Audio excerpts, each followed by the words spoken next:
All right, we're going to get started here, I think. So feel free to eat your lunch. It's very casual, and Brooke's going to talk for about the first 20, 25 minutes, and then we're going to leave the rest of the time open for questions.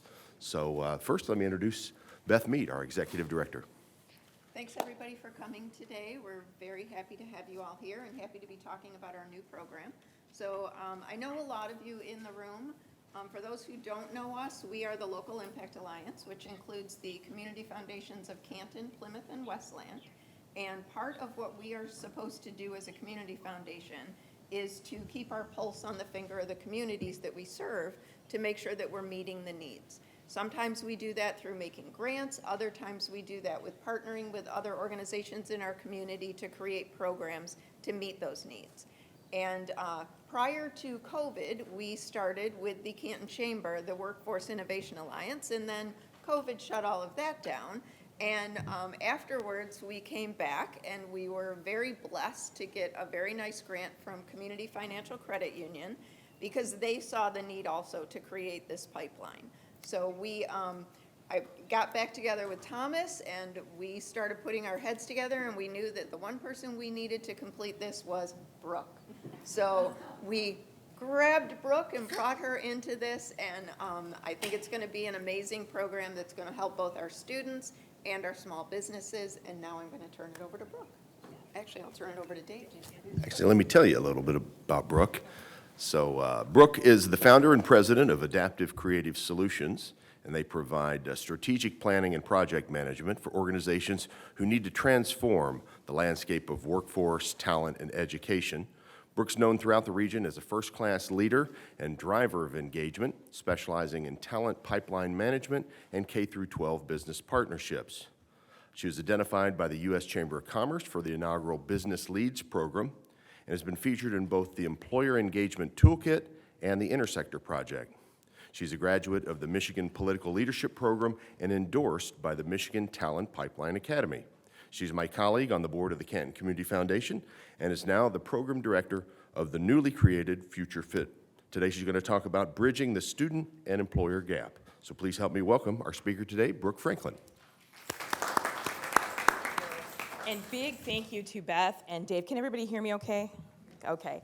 And big thank you to Dave and Beth and Thomas and my whole family, Doris and Millie, because I really appreciate the support that they have provided through this and the support that they've given to me to sort of go ahead and take this and run with it. So I'm really excited to share with you this program that we have developed called Future Fit. And as you can see, there are three words that kind of our tag piece there, which is the expose, integrate, and ignite. And we're going to talk about those key areas within the presentation. So go ahead, Beth, with that.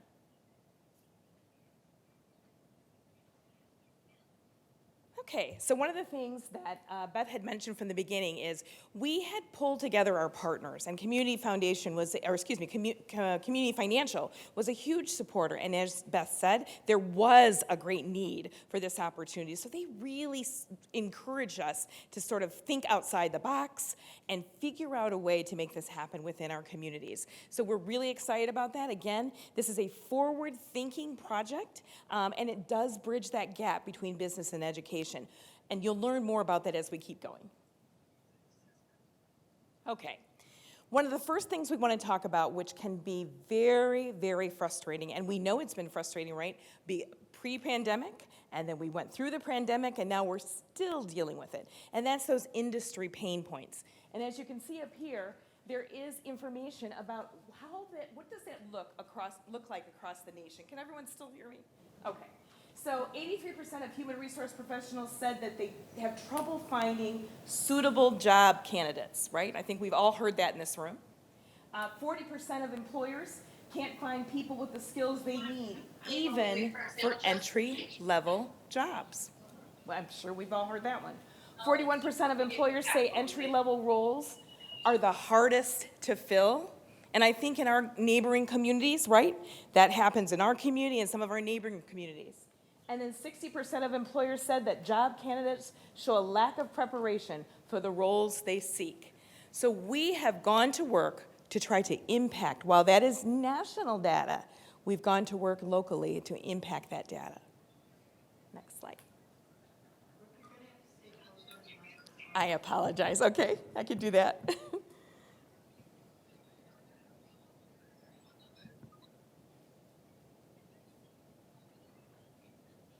So why Future Fit? One of the first and most important things is we need to embrace that the pandemic has happened, right? We know it exists, we know it's there, and embrace that. And then, as I said before, making sure that we put a structure in place. We hear a lot from our businesses that, yes, I'd love to have students employed. I'd love to include students in my recruitment. We hear from school districts, we would love our kids to have opportunities, work-based opportunities within our businesses. But it's that connection piece. It's how do we connect them and how do we make that a perfect fit? And so what Future Fit is being put in place for that reason. Next slide. So just to give you a little bit more information about what it looks like, it's a 4-step program. And the 4-step program is truly transformative, and you will learn further in why it's transformative. But the number one reason is because we spend a lot of time warmly transferring our students to our business leaders. Let me say that again. We spend a lot of time warmly transferring our students to business leaders. So often there are programs out there that they open up and they say, come one, come all, and there's no one there to actually do that transferring. And that's one of the things that we spend time doing on behalf of your school district or your business. Future Fit also drives profound connection. Again, there is training involved, and you'll learn more about that with the slides.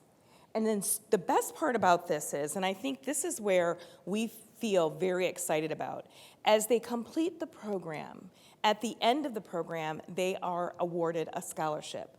A lot of people, when you think of scholarships, you think of, okay, well, they're off to a 4-year degree. Not inclusive enough today. So we are much more inclusive in saying that it could be a 4-year degree. It could be credentials. It could be tools for the job. Maybe you're leaving high school and going straight to work. Whatever the case may be, we want to be able to provide you that next step beyond high school to get that success going for you, not just put you out there. So how does it work? You meet with myself from the beginning, and then we talk about, from the business side, we talk about long and short-term needs. What does that look like? Again, talking about those pain points. Boy, I need somebody tomorrow. I can use somebody a couple months from now. I have a training program in place, right? We might hear that, which is wonderful. But then in addition to that, we might hear, I have a training program in place, but it's really not suitable for students. So that's where the work begins on our part. We're actually going to take that apart, take a look at it, and figure out what does that look like for a student? How do we make that work? The next piece is we create a mutually beneficial opportunity for the student, right? As you know, fit is in our word for a reason, because it's truly important that we are not actually doing square peg, round hole, right? We're making sure that everything fits perfectly. So we spend a lot of time in that mutually beneficial side. We interview, at that point in time, we are going to interview our Future Fit scholars and to find out kind of where do their interests lie. We have an application for each scholar. And we want to make sure that we've determined that good fit. Business leaders will also have the opportunity to vet students. And then our expectation of our business community, and they will know that from the very beginning, is that they train and they developed that Future Fit scholar, and they help that student grow within their organization. For the number one reason, because at this point in time, if we don't help ourselves, I'm not sure who is going to help us. So it's incumbent upon us within our communities to begin to build that pipeline. We have everything we need, and I think sometimes Thomas and Beth laugh at me because I'm always saying, we have everything we need. We actually do. It's putting it together and filling the gaps. So this is just some information about the scope of the project. So these are the 4 key areas that we will begin working with our students in: business, skilled trades, automotive, healthcare, and hospitality. We will begin with 4 students per industry, and that would actually be 16 kids total in the class, and that's year 1. Our goal after year 1 is to double that, and then the year after that, triple it, those kinds of things. So we are really excited to be able to get the ball rolling in our inaugural year, but also making sure that we do with fidelity, right? We could open the doors and say, we're going to take on 50, 30 kids. Not a good idea, right? One, we don't do that to students. We want to give them an experience that helps them understand and grow from a workforce development perspective. But most importantly than that, we want our businesses to feel completely comfortable, satisfied, and continue to receive a future fit scholar. Really excited to say, and we actually have our districts here, 2 of our districts here. We're working with Wayne Westland Schools. You can wave your hand, woohoo! And then we have Van Buren Public Schools. We have, yoo-hoo, yay! So that's really excited. And actually, I did get an email from Canton Prep. They couldn't be here today, the Canton High School, but they are certainly excited to move forward with us. So we're really excited to have them on board. And thank you all for being here today. We really appreciate it. So here is the key areas that we will be training our Future Fit scholars in. So as you can see, beginning with Future Fit leadership skills, that's an opportunity for our students to understand what leadership is. But it's not just leadership related to how do you lead. There are several modules within that area, and one of them being very similar to a leadership development program that you find in various communities. So our students will have the opportunity to engage with municipalities within a community.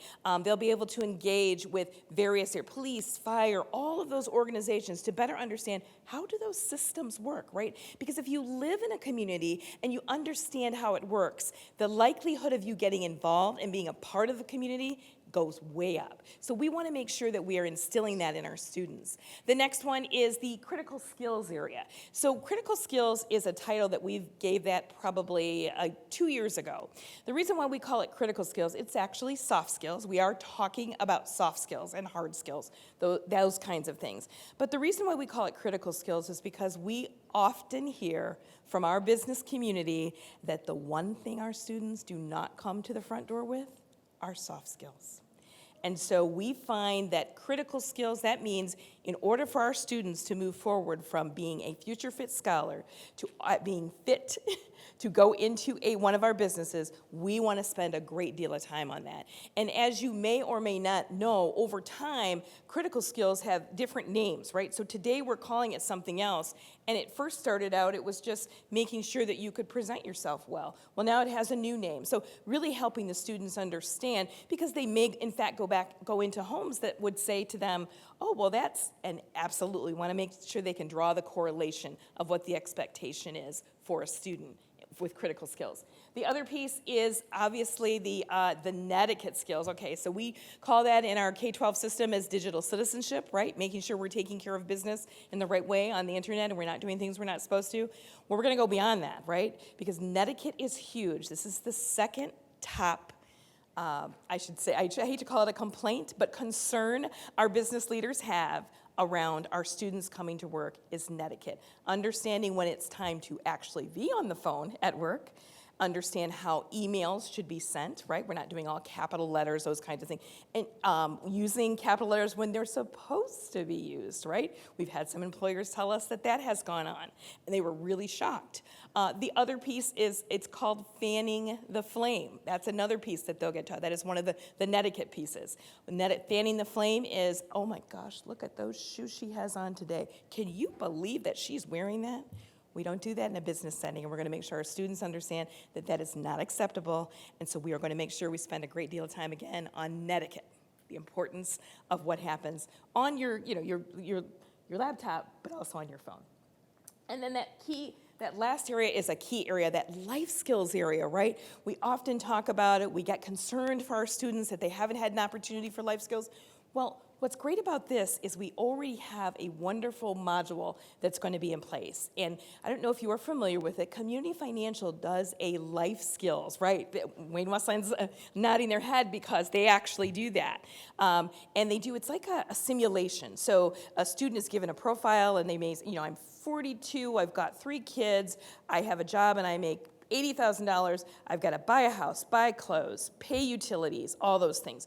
So one of the modules that we will have in place will be that particular module. And then life skills also is a huge area, is wellness, right? Health and wellness, hugely important, right? If you're having a bad day and you're walking through the door of an employer, you might want to think twice about what's going on with that face, right? We don't want to do that. We need to teach our students to leave that kind of baggage at the door, right? So it's things like that. So it's not only life skills about how to operate as you get out there as a young adult, but it's also about how do you operate yourself. Like, what does that look like? Oneself, taking care of oneself and moving forward. So again, we are while those are the titles of the modules, we are going as deep as we can to be sure that we have trained and developed students in a manner that makes sense to move a student forward, a future fit scholar forward. So this is what our pipeline looks like, and hugely important. You heard me talk about the talent pipeline, right? Making sure we're building a talent pipeline. Well, that's what Future Fit Scholars is. It's a talent pipeline, because it will continue, for lack of a better way of putting it, to actually refill by each grade level. So it begins in the 10th grade. 10th and 11th grade, and that is where the student selection process. We have asked our districts to help us select students in the beginning. We will definitely call upon them. They know their students best. They know a student who would be ideal for this, and again, that is an expectation that we have of them, and we're excited to actually share that space with them and say, hey, send us the students that you think would be great for this.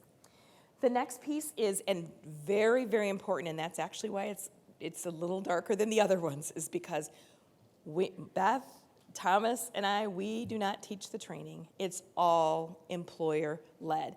Newsflash, we just had a conversation with a gentleman today who said, hey, why don't I just come and teach a class? And we're like, bingo. That's exactly what we want you to do. So we have employer-led training that's going to happen for our students, right? So they'll hear real time, right? They'll get a chance of the details from our business leaders to know exactly kind of what they face on a daily level, what they face in a community such as ours and the communities that surround us, and really have an opportunity to hear directly from them, which actually strengthens their ability as employees. The other piece is the mentorship opportunity. We were speaking to a group a week ago, and one of the things that came up was mentorship. What does mentorship really look like in today's day? Well, you know what? We're going to develop that. We're going to talk to our business leaders and ask them, what does that look like for you? Because every business leader, that might mean something different. Is that a phone call? Is that a meeting? Is it a speed dating opportunity, right? We're super flexible with this because we're not trying to make it a one-size-fits-all. We have to be flexible. These are human beings. We're coming out of a pandemic. We have a lot going on in the United States. We need to be flexible. The next piece is the integrate piece. Those are grades 10th, 11th, and 12th. And that is when we will do cohort industry tours. All of us are familiar with Manufacture Day, Healthcare Next Generation Day, which I know the Canton Chamber does here. All of us are familiar with those kind of tours, right? Humongous tours. We ask our businesses to take the entire day, and or at least the morning, bring anywhere from 100 to 150 students to our business. Well, we know that while they love to do it and they are so willing to do it, it can be a bit of a disruption. So we look at the opportunity to bring 16 kids. That's as many as that would come on those particular cohort days. Because again, that Future Fit Scholars class will be considered a cohort, and they will be the group that moves forward. So we're excited to be able to offer that in that way. Small group FAM tours. So FAM tours is a word that comes out of the hospitality industry. A FAM tour just basically means to familiarize yourself with. Right. And so one of the things that we'll do is if a student says, well, I want to go into marketing, but I want it to be digital marketing, right? So we're going to find that connection for them to spend time with someone who does that for a living 24/7. If we just, if the student says they want to go into marketing and we just send them to any old marketing, we've not done our job. We've not actually zeroed in on what the student has an interest in, has a passion for. It's no longer what's available. It's what the student has a passion for, and then we look for that opportunity. The next piece is to ignite, right? This is the best part because we have employers who will then have an opportunity to interview these Future Fit Scholars. These Future Fit Scholars have been trained. They have met millions of people, so they've had an opportunity, well, maybe not millions, but met a lot of people, and they'll have an opportunity to network and those kinds of things. So these students are ready. At that point in time, our business community has the opportunity to vet our students, and then what happens next is what we call fit-turnships. The reason why we call it fit-turnships is because we are not an internship agency, right? We are not set up that way. We are not counting hours for the students. Our role is to warmly transfer students to our business community who are fit and prepared to take on a potential internship, work-based opportunity, whatever the case may be. So again, we will work in detail with our districts regarding that. We will work in detail with our business leaders. But again, we are not an internship agency. We are a fit-turnship agency. The last piece, again, I spoke to you about it earlier, are the scholarships. Hugely important, right? We get to that graduation day and we say, oh, how wonderful, the students did so great. We'll hate to see them go. Good luck. Not us. We're going to say, we are so excited that you've had the opportunity. And so what makes sense for you? Have you decided? Are you going to a 4-year institution? Are you going to a 2-year institution? Are you choosing to go right to work? Whatever the case may be, we are there with scholarship dollars for that student, because it's important that they don't leave us and not take that first step and not make sure that first step isn't a successful one. And we know sometimes money can be the barrier, right? So we want to be sure we've pulled that barrier out of the way. So this is really important for us to talk about. I'm just going to go ahead and read this. Future Fit is built on an invest for impact model, which ensures that the support from our stakeholders is utilized in the most strategic and meaningful way, therefore benefiting the primary beneficiaries of the program, youth and employers. So everything I've talked about today are those 2 key areas within our community that we need to fill that gap for. We've got to close that space. 1, because our economic development requires it, right? 2, it's a huge need. I go around when I'm driving and I start counting help wanted signs, right? Help wanted, now hiring. And it actually, I actually feel like saying, hold on, it's coming, it's coming. But more importantly than that, knowing the numbers of qualified students who, if just given the opportunity or the door is just open for them, some of these help wanted signs or now hiring could potentially go away, particularly in our close-knit communities, right? We know that there are other programs that exist. They exist in a larger, maybe in a larger city setting, and so we're trying to do our part here within our communities to be able to support, uplift, and impact workforce. So just a reminder, and this is something that we share with our business leaders all the time, is that evolution is the key, and it is so required. We cannot do business. We cannot do the business of hiring, the business of training employees the way we used to, so evolution is definitely the key, and that's why we say evolution is required to address the workforce demands, definitely. So please let me know if you have any questions. My contact information is here, the Canton Chamber. My email is underneath. I would love to hear from you, love to know if you have questions, ideas, thoughts, and or want to participate, because I think all of us have something we can share. We all remember the day when we had our first job, right? And who gave you that opportunity? Everybody keep that in mind today. Who gave you your first? Because if you didn't get an opportunity, you may not be here today. So glad you're here. Thank you for joining us. I would take any questions that you would like. And Thomas and Beth, do you have anything to add? I'm good. Okay. For the question portion, because we're recording this on Zoom, we've got a mic set up here at the corner, so if you wouldn't mind just coming up so the people online, we've got about 10 people online right now, so we want to make sure that they can hear your question as well. So let's open it up to questions. Anybody like to start us off? If not, I've got a question for you, Brooke. I wanted to see how you got the cohort of the first 16 students. What are the measures of success that you're going to use so a year from now, 2 years from now, we know that the program is working like you want it to? So a couple of things. One, the first and most important thing is we're going to have to definitely survey, right? We need to talk to our business leaders and find out actually how did that go? What does that look like? How do we improve?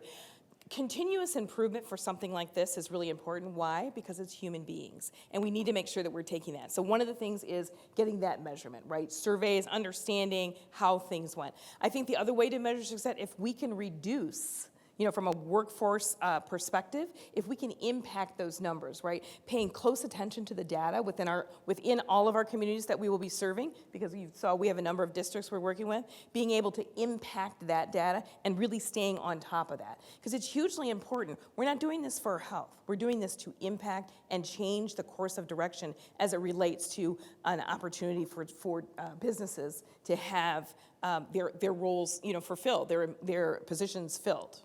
I don't know if I answered your question. A little bit. Okay. You actually raised a follow-up to that. Sure. As you start this brand-new program, what are the biggest obstacles you see that you'll need to overcome? The biggest obstacles is staying and remaining flexible, understanding that these are students, just as these are businesses, and life happens.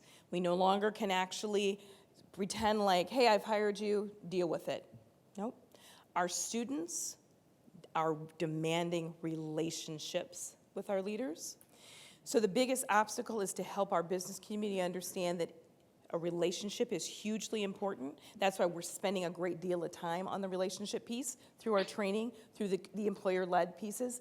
And the other piece, the other obstacle that I see too, is that we want students to understand to take it serious. But we are very serious enough to say that if you are a student who chooses not to take it serious, then let's make room for someone that does, right? Because we're not doing this for our health. We're doing this to impact, right? This is our little piece of the pie in this beautiful state of Michigan, and we plan on making an impact.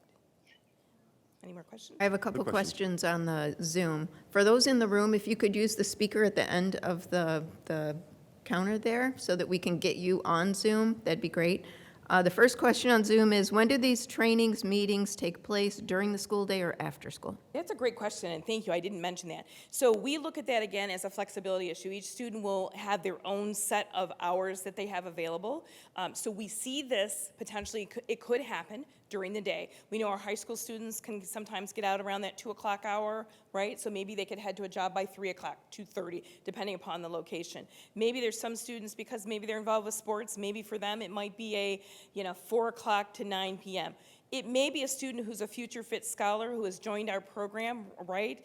Because remember, we told you in that integration piece, a 10th grader could potentially be a part of that. Maybe they can't be a part of our program until the summer. So it really depends on, it's kind of a demand piece. If my business leaders say, hey, if I have 16 business leaders that say, from those various industries, I've got a space now, I need them for this time, then we're gonna do our best to sort of weave that in. Maybe it's a weekend, maybe it's a part-time. But to answer the question specifically, again, it's a flexibility issue, and we are going to do our best to make sure that we make a good fit as it relates to time of day. But after school, weekends, and obviously throughout the entire summer. The goal is if they start after school during the school year, then they keep rolling in the summer, right? Because they're going to be so well trained and developed.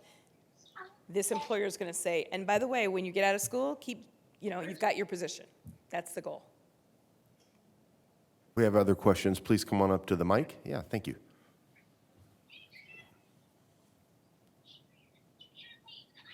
Hello, everyone. I have a couple questions. First question is, let's say I am a business and I'm interested in participating in this program. What are my first, second, and third steps? And then my next question is, we have far more than 4 students. How do we narrow it down so that we have the most success with the students that we've selected? Those are really great questions, and it's, part of me would love to help every single student that has the need, right? But again, from a fidelity perspective, we want to make sure that we're doing this the right way. And so the first piece is, how do you as a district narrow that down? We are going to work with you. We have a set of criteria that we're thinking about, but again, we do not want to work in a silo. So part of our next meeting with our districts is to really talk about, what does that look like? What does that criteria look like? We want to kind of meet halfway in the middle on that. For this reason, we want to make sure, again, we are not trying to square peg round hole, right? We want to build this like you would want it built. Maybe Wayne Westland would want this type of student or these types of students. Maybe Belleville High School would want to engage these students, right? And when I say type of students, maybe they're high school kids that get out earlier than that. Maybe it's, co-op type of opportunity or things like that. So it's right now, we are very nimble in how that looks, and we want to work individually with our districts to figure out what does that look like. We will come to the table with, hey, this is kind of the criteria, but tell us what you think. The one thing we do agree upon is it isn't a grade factor, right? Because if we worried about whether or not it was a grade piece, right? We want kids to be in school so that they can graduate. So that is definitely important. But we are not saying that you have to come with a certain GPA. So let me put it that way. You do not have to come with a specific GPA. The other question that you had to me from a business perspective is, we have opportunities on our website, and in the middle center of the table, actually, you will see forms that actually we use, and it's on the Future Fit trifold. And it is how we ask our businesses to get in touch with us. That, again, just kind of starts the conversation. Once I receive that in my office, then I'm able to actually have a full conversation with them about what that looks like, what does that sound like, and what does that feel like. The three key areas that are really important to be able to have folks actually enter into your space, for lack of your ecosystem. So we're going to have those conversations. And a couple of things that have happened to us so far is I've actually kind of mentioned those examples. The first example was a person said, "Oh, we have the perfect training program. We're all set." That is beautiful. We're going to have that conversation, make sure that makes sense for our students, our districts, and then we'll move from there. I have another one. I think I gave you that example where they said, "Well, we've got a great training program, but I don't know if it's going to be good for kids. I'm going to be able to take a peek at that. We're going to come to something together. We may throw out this, add this, put the recipe together again, making sure that it is a good fit." That's what's hugely important. But a lot of times what we do, and we have done this in the past, is we say, "Okay, businesses, our kids are ready. Take them." We're taking the time to, again, and I think I had spoke about this, is to be sure that we're warmly transferring. So we are intricately a part of each step until that student actually is vetted by that business leader, and then they're offered the potential opportunity for employment. Did I answer your question, Ms. Crockett? Okay. We have another question go right ahead, on the chat, which is similar to what you just answered, but she asked how it would be marketed to the business community, but also asked if down the road you'd be willing to add other categories such as insurance. So you know what category she's in. Yeah, absolutely. So this is where we started because, as you know, prior to the pandemic, those were our huge, huge areas.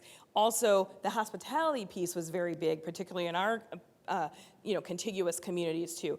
We're starting there, but absolutely. And the truth of the matter is, as we move forward, right, there may be a suggested student who says, "I would like to go in insurance." Well, guess what? We're going to make that happen. So this is hugely flexible, and again, it's that mutual benefit, right? We're going to try not to say no very often because we really want this to work. And the only way we have to say no is I can't take on 75 kids in the beginning because, again, it isn't about you can't do that with Fidelity in that first year, right? But yes, the answer is yes to our online person, of course. Any industry at this point in time, because we know in our districts, they're learning things that we probably didn't learn, right? So they may even come out with the talent we've always needed, but never thought to go to our districts and ask for help from students. So I hope I answered that question. Hi. Good afternoon, everyone. My question, or maybe more so a comment, have you thought about opportunities to once our students are selected, making connection with those families, just because we are talking about 10th graders, you will need that commitment from parents and families, since it sounds like a lot of the training will take place outside of our school building. And also you mentioned barriers. I know once students reached that last plateau, the 11th and 12th grade, where they're actually doing the FIT turnship. I know that a lot of our students have issues with the barrier of transportation, meaning that they can't go and to the driver's training, which is like $400. So just kind of thinking about some of the barriers as I'm thinking about students, what may be a barrier for them to participate in the program. Absolutely, and I'm glad you brought that up because one, you have the expertise in that area. So those are kind of the conversations that we'll be having about engaging your students, and knowing what those barriers are. So thank you for bringing that up. Hugely important. We do know there are barriers out there. One of the things we talked about from a transportation perspective, and I'm glad you brought that up, when we do this employer-led training, it may be at the employer's site, right, which could require a student to travel. We will do hybrid also, right? We want every student to go with us every place, right? It may not be able to happen, so we will always create to the best of our ability, a hybrid situation so a student can participate.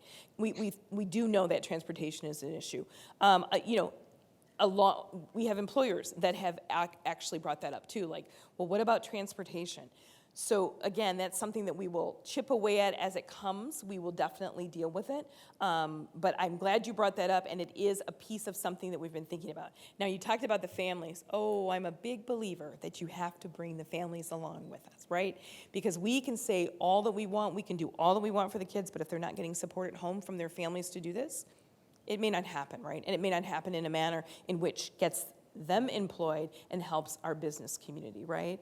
And so we will definitely spend time. There is a piece prior to them becoming a Future Fit Scholar. So it's kind of like, congratulations, you're a Future Fit Scholar. That's when the parents are involved. Again, we'll do that hybrid, they can zoom in, and we will talk and discuss about what it takes for a family to be a part of that. But we want to document and celebrate often, right? Because that's another piece that our students they get it as often as they can, but a part of this is celebrating and documenting. So-and-so's employer called me yesterday and said, this person that they have brought on to their business has been the best person they have ever brought in from a student. And where do we find more students like that, right? So we're gonna let the parent know that first and foremost. We're gonna let our districts know that first and foremost, and to really make sure that we're celebrating the positive that can happen from this. But I am a firm believer about bringing families along, and that actually is an expectation. With that application that we have students, we are asking for a sign-off from a parent, not unless they're 18, because we do know there are rules around that, but not necessarily because we're saying, we wanted to make sure your parents know because, you're just a kid. It has nothing to do with it. It's really about that support. And there's a line in there that we will be adding that will say, I truly support this opportunity for my student and do what I will do what I can to be able to make this happen for my student. Yeah. Oh, you got to get your own wife, honey. As you're selecting students and knowing that they've got so many students that would qualify, gotta and do they've it got to yourself, narrow it baby. down to 4. In your mind now, as you're starting the program, what makes up the ideal candidate? You said grades baby. are not critical, but are there other things, even soft skills, that make up the perfect person in your mind now? So the perfect person, number one for me, you have the will and the spirit to want to be a part of it, right? It's one thing to come in with your head down, my teacher made me do it. That's why I'm here today. Well, this may not be the program for you, right? But you're coming in like, oh my gosh, finally I have an opportunity for a pathway to a job. They may not say it that way, but you can tell, right? So there's a body language that's involved with an opportunity like this. Then from a soft skill, which is a soft skill, body language is a soft skill. The other piece about that is when we talk to them and we talk about the program, when we ask for questions or thoughts or ideas, we want them to share in that, right? Because again, this is built for themselves and this is built for the business community, so everybody has a stake in it. It's not built and said, here you go, love it or leave it. It's, are you loving it and leave it? Do you have a passion to be here? Do you want to be here? Now we drill it down from there. The expectation that we will talk about expectations about timeliness, right? This is like a course, right? Your training and development will be a course. Now, do you have to pass or fail it? No. But will we be talking to our business leaders who lead it and say, how did everything go? I'm actually going to be at all of the trainings, right? And if I have to, I may say student X, are you feeling okay today? Why don't you step outside, get a little water in that face, come back in and be ready, right? Because this employer has taken the time to be here with you, and I want you to be present with them. So it's making sure that they are passionate about that. And I think for me, that's the greatest. I shouldn't say for me. I feel like the passion piece, if we get passionate students, then I think we can actually help develop all of the other pieces. Now, there are some students that doesn't, passion for me, it's written all over my face every day. But I know for some students, it isn't that way. So it's kind of pulling that out of them. I've actually a trainer in a program that builds community and helps you go deeper into understanding how people act and think and talk and what they came from and how do they work together. So I have that training. So that's one of the pieces that I will be helping the students kind of pull that out of them so I can say, you know what, they would be perfect at X, Y, Z. And so business just called me yesterday, perfect fit. Millie?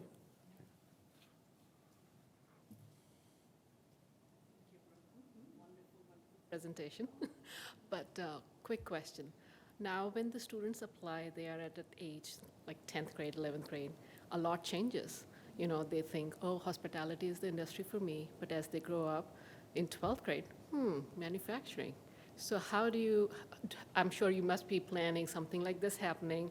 So the business has invested that much time and energy, the school has forwarded and invested. So how would you tackle something like that? A fabulous question, Millie, and I think that, again, individuality is how we will look at that, but yes, I understand that a student may start in hospitality and they may say to me, well, you know, I'd rather go into business, right? Which is, hospitality is a form of business, but you understand what I'm saying. So helping that student understand, and I think you brought up a very good point, the investment the employer made. We won't make anybody stay in that role, but we need to think about the best timing to make the change, right? Because life just doesn't happen. We just don't, oh, I'm done. So what? If the pie's in the oven, I'm leaving. I don't feel like baking that pie anymore, right? We got to turn off the oven. We got to put, that kind of stuff. So we're going to teach our students, and also as a part of that will be, you're welcome to, change your mind. Here's the timing and action for that, right? We will also let our employers know, here's the timing and action for that. The expectation, though, is that you would need to stay in that rotation for at least that full school year, that 9-month school year, right? Or that summer piece, right? So you've gone to you've gone to a particular hotel, you've decided that you would love to be a front desk manager, and so you're learning those pieces. Maybe you're an assistant or you're somewhere in that front, and then you come back and you say, well, Brooke, I really want to try skill trades. Well, great, we've done our year piece. We'll talk to the employer, but remember, that's what the pipeline is for, because I have that next crew that's coming through, right? And so we're going to be able to, those students who they've just trained, they're ready to go in the next spot, we may be able to actually put them in that particular spot. But we will be sure that we are mindful of that, because again, business leaders, they need this support, and we need to make sure that we do that for them with fidelity. Yeah. We have another question on the chat. Thomas, will you take the stage there? She said, great question on the barrier of transportation and needing solutions. I've been talking about this with the Rotary and trying to get them some type of programming ideas. Maybe this is a good thing to tackle. Many students don't even have a driver's license. Also, will alternative education like remote Starkweather be included? The other thing I wanted to add is, can you talk about that public service piece that we mentioned? Oh, sure. Okay. So let's see. I want to make sure I answer that correctly. Absolutely, Starkweather would be definitely included. Yes, alternative education is included. Absolutely. Yeah, we are inclusive. So yes, they are definitely considered. The other piece about transportation, I love that idea. I don't know if any of you are familiar, but there is a school in Detroit that actually has an opportunity for transportation for their students to various businesses. Now, remember I said at the beginning, we have everything we need. I believe we have the ability to do that, right? Because if we have someone from the automotive industry who says, this is working for me, and I'm saying, okay, here's what I need help with, a van. Can I have a van? I'm happy to put sponsored by, right? Because you're doing that, and I know there's legalities around that. Okay, we'll work that all out, right? We will get that done. But actually having a van that can actually transport kids, right? Absolutely. So I truly believe there's nothing off the table in making this happen. It's not making it happen is what's off the table. As far as public service, so we've had a couple of requests, actually 3 requests now, for students to actually have an opportunity to intern in public service. We will do that. Hugely important, right? Who is going to take over and help us lead our cities and our communities, right? And make that change and make that impact? The next generation, our future. So absolutely. Please know public service is on the table 100%, and we'd love to talk to anyone who is interested in having a fit turn, a future fit scholar in the public service area. We are happy to help with that and make that happen for you. She's cheering right now. She's what? She's cheering. Oh, good. Okay, good. That's great to hear. Yeah. I'm sorry, Thomas, go ahead. So really didn't have a question. This is more of a statement. But first wanted to start off by thanking Brooke. I think you can feel and also see her passion for this work. And I'm sure Beth would echo the words that we would say that we could not do this program without Brooke. She is a professional, she's an expert at what she does, and that's why we have her here to lead this program for us. So just a round of applause for Brooke, please. And so just one other statement about why we are so excited about the launch of this program. I recently just read another article that stated that Michigan, our state, is currently and has been in a brain drain. We are losing the talent that we have in our state. And so one of the big underlying benefits of a program like this is to ensure that we can retain the talent that we have in our communities. And it starts, as what Brooke mentioned earlier, with the relationships, really connecting our business leaders with our youth, with our students in our community, and bridging that relationship or starting that relationship at an earlier age. The relationship piece is so important, as Brooke mentioned, that will lead us down that road of retaining the talent that we have in our respective communities. And so that's our goal for this program, and obviously with Brooke at the helm of it, we're going to make sure that happens. I just wanted to add one just really quick thing. We are not leaving our educators out, right? So there's an opportunity, and we are for sure putting the opportunity in for our educators to come together from our various districts. For the number one reason is that we don't want to do anything in a silo, and we know that there are obstacles that all of you face together. Maybe you've figured it out, District A, and District B, we need some help filling it out. We're coming together, right? Because it's the sum of the whole. We cannot make the impact unless we do this from a sum of the whole perspective and lens. And so the educators will also come together, and we will discuss this, move things forward, approve things, make things happen. Again, none of this will be done in a silo at all. Just wanted to be sure about that. Yeah. Do we have any other questions? Okay. Brooke, do you have anything else? No, thanks everybody for Okay, being want to here. thank everybody for coming out. Let's give Brooke a big round of applause then. And we'll be hanging around for the next few minutes if you have questions that you'd like to bring up individually. And I also just want to encourage you that this is our fourth Lunch and Learn of this year. We're going to take a summer break, and we'll be back in the fall with new topics, new ideas. So if you have someone, something that you'd like to be a speaker here at the Lunch and Learn, we want to hear about it. Please let me know, because what we're trying to do is highlight interesting people doing interesting things in our community. So please reach out to either Beth Mead or myself, and we'll get something scheduled. Thank you again for coming.